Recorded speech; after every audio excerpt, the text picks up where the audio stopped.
Now, the UN's World Meteorological Organisation says the world is way off track in its efforts to try and cap rising temperatures, and that greenhouse gas concentrations reached a record high last year, despite the COVID-19 pandemic. The WMO's stark warning comes just days before the start of the crucial COP climate conference in Glasgow. In 2020, the concentration of carbon dioxide, or CO2, the most important greenhouse gas, reached 413.2 parts per million. That's 149% of the pre-industrial levels. The presence of methane from coal burning, oil and natural gas grew by over 260%, and nitrous oxide, that comes mainly from fertilizers used in agriculture, was up by over 120% when compared to 1750.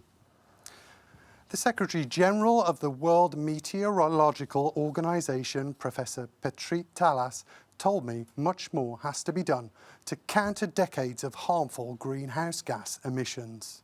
There was a drop of the emissions by 5.6% last year, but since the lifetime of carbon dioxide is so long, we didn't see any major improvement in the real atmosphere.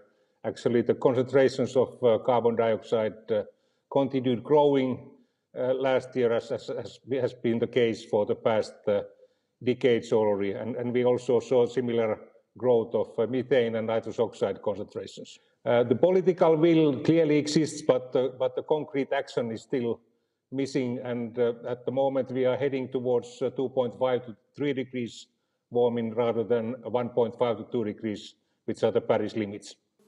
The COP26 is just around the corner. Countries have made various commitments ahead of this meeting. Are these ambitious enough in your view? So we have both technical and economic means to reach the Paris targets. We can convert our energy systems to be based on non-fossil ones, renewable energy and nuclear energy. We can convert our transport system to be based on electric vehicles, biofuels and hydrogen, and we can also convert some of our industrial processes to become carbon-free, or at least consume less carbon, and then we can change our diet to be a little bit less based on meat. Do you hold out any hope that countries can change the current path that we seem to be on?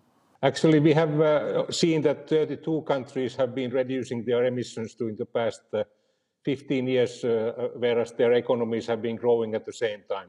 So there's some hope, but we have to be more ambitious in mitigation efforts. So if we are going to be successful in mitigation, it doesn't affect our everyday life. And in climate, in 10 years, we will see a growing amount of disasters, and this negative trend in climate will continue for the coming decades anyhow, and sea level rise and melting of glaciers even for hundreds of years, because we already have fairly high concentrations of carbon dioxide.